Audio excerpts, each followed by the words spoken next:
Harga satu unit robot polisi berbentuk anjing yang rencananya akan digunakan Polri pada tahun 2026 diperkirakan mencapai 3 miliar rupiah.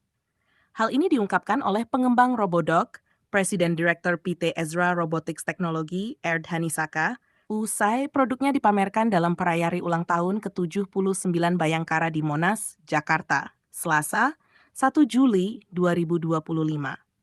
Kalau untuk model basicnya sendiri, harga per unitnya nyaris 3 miliar rupiah. Kalau untuk basicnya memang masih di luar negeri, itu sekitar 260 ribu dolar Amerika atau sekitar 4,2 miliar rupiah. Namun, biaya itu belum baku, ujar Danisaka. Harga robot bisa meningkat tergantung pada fitur tambahan yang diinginkan oleh Polri. Meski begitu, hingga saat ini pihak kepolisian belum menyampaikan spesifikasi secara rinci. Saat ini, robot tersebut masih dikendalikan secara manual oleh personel Polri.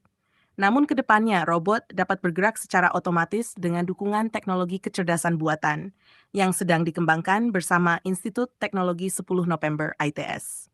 Kami bekerja sama dengan ITS untuk software dan AI-nya. Jadi, teman-teman ITS yang mengerjakan software, tambah Danisaka.